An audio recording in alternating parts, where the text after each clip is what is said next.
অভিমান ভেঙে একটু কথা বলে নিও। আজ আছি, কাল নাও থাকতে পারি। আপনাকে আমি যতই আপন করতে চাই না কেন, আপনি আমারে কখনোই করতে চান নাই আপন।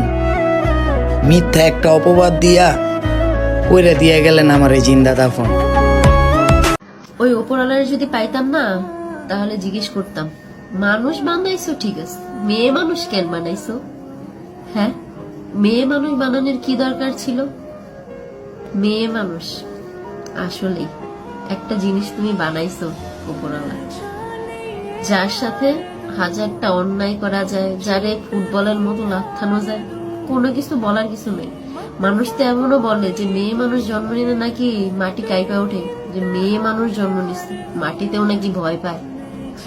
যে নারীকে কোনো পুরুষ সর্বহারা করে দিয়েছে, তার সম্মানে আঘাত করেছে, কষ্ট দিয়েছে, তার ইজ্জত নষ্ট করেছে, তার সতীত্বে আঘাত করেছে, তার সঙ্গে বেঈমানি করেছে, গাদ্দারিও করেছে, এই সব কিছু দেখার পরেও যদি মেয়েটা শুধুমাত্র আল্লাহর দিকে ভরসা করে সহ্য করতে পারে, ধৈর্যশীল হতে পারে, আল্লাহ তাকে এমন একটা উত্তম জিনিস দান করবে যেটা সে কখনো কল্পনাই করতে পারবে না। সুবহানাল্লাহ। তুমি কি ভাবছো তোমার আমাকে মনে পড়বে না?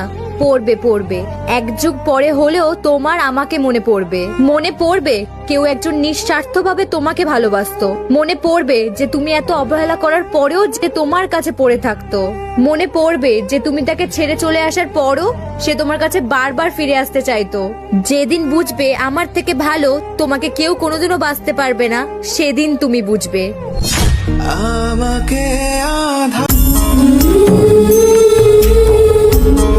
কষ্ট তুমি আমাকে দিছো, অন্য কাউকে দিও না।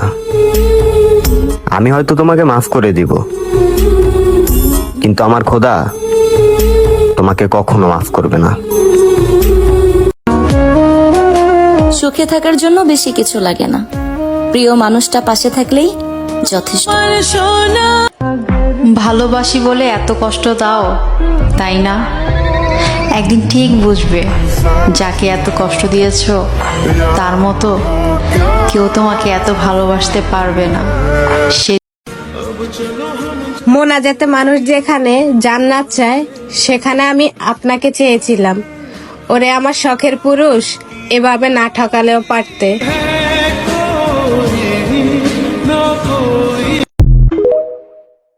তোমার না পাওয়া প্রিয় মানুষের উদ্দেশ্যে তোমার শেষ কথা কি থাকবে? যদি কখনো তোমার সুখ কম পড়ে আর সুখে থাকার জন্য যদি আমার জীবনটা লাগে, তাহলে তুমি আমার জীবনটা নিয়ে যাও, তবুও তুমি সুখে থেকো।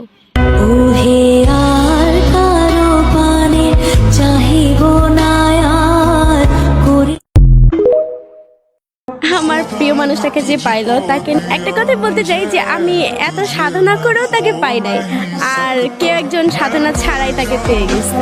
তোমার কি ব্যর্থতা ছিল যে তুমি তোমার প্রিয় মানুষটাকে পেলে? আমি আমার সর্বোচ্চ দিয়ে চেষ্টা করেছি তাকে ধরে রাখার, ভালোবাসার কোনো কমতি ছিল না, তারপর আমি তাকে পাইনি। ওই উপরওয়ালা মনে হয় আমাকে ক্ষমা করবে না, কারণ আমি নামাজে দাঁড়িয়ে ওই উপরওয়ালাকে নিয়ে না ভেবে তার সৃষ্টির কোনো এক মানুষকে নিয়ে ভেবে অসংখ্যবার সূরা বলে গিয়েছি।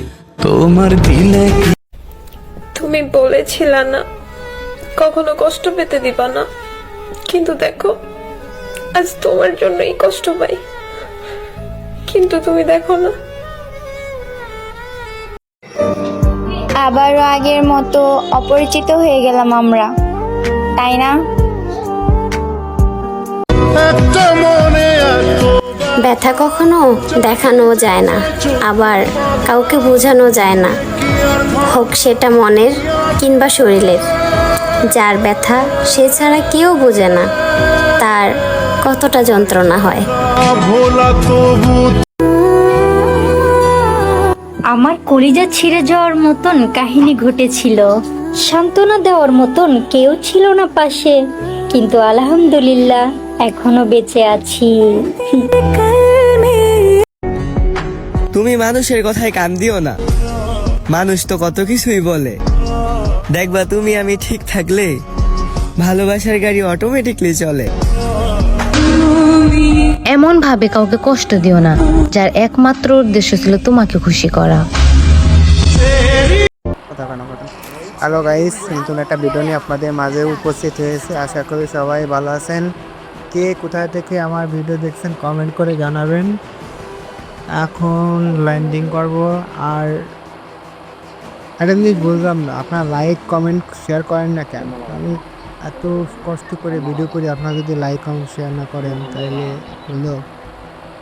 তো আছে টিমমেট আছে ল্যান্ডিং করবে, ঠিক আছে। আর আপনারা দেখতে পাচ্ছেন এখন ল্যান্ডিং করি নাই, ল্যান্ডিং করছে, দেখা যাক কোথায় নামাই। তো এখানে এটা হচ্ছে, এই ভিডিওটা দেখেছেন, এটা হচ্ছে পার্ট 1, ঠিক আছে। পার্ট 2 দেখবেন। এখানে পিক, এখানে নামতেছি কারণ এখানে যথেষ্ট পরিমাণ এনিমিও আছে, প্লাস আমও পাওয়া যায়, ঠিক আছে। এবার দেখা যাক গানও খুঁজতে হবে যতটুকু সম্ভব। এখানে আপনারা করবেন, গান খোঁজার চেষ্টা করবেন, নাহলে এনিমি এসে আপনাকে লক্ষ্য দেবে, ঠিক আছে। এই গান পেয়ে গেছি, তাও যদিও ভালো গান না, আমার ভালো গান নিতে হবে। হ্যাঁ, গান নিয়ে নিছি, এবার আর সমস্যা নাই। এনিমি আসলেও ডিফেন্ড করা যাবে, ঠিক আছে। ডিফেন্ড করতে পারবেন, নাহলে তো আসলে পারতেন না ডিফেন্ড করতে। দেখি সামনে যাই, এনিমি তো দেখতে পাচ্ছি না, দেখাও তো যাইতেছে না। এনিমি গেছে তো, ওই দেখতে এনিমি আমাকে নক করে দিয়েছে, ঠিক আছে। যাবি কই আর?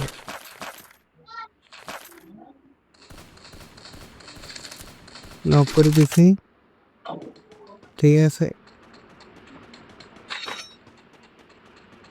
দেখি সামনে যাই।